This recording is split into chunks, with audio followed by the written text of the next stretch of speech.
وقضى ربك ألا تعبدوا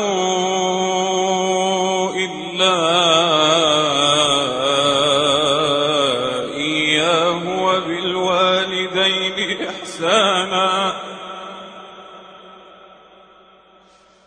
وبالوالدين إحسانا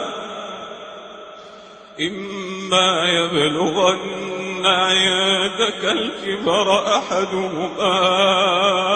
أو كلاهما فلا تقل لهما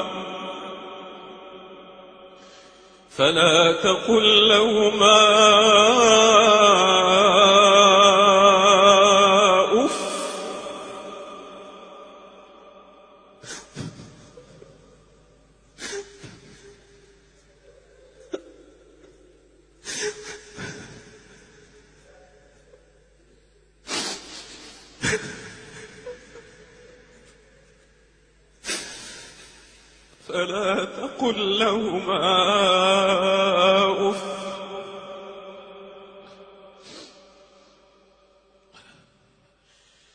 فلا تقل لهما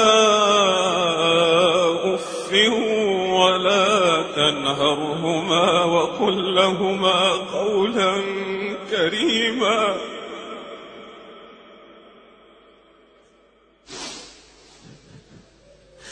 واخفض لهما جناح الذل من الرحمة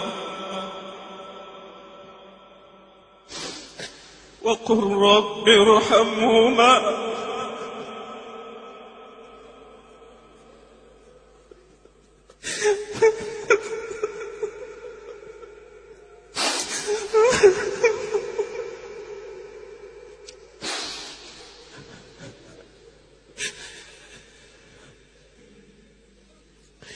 وقل رب ارحمهما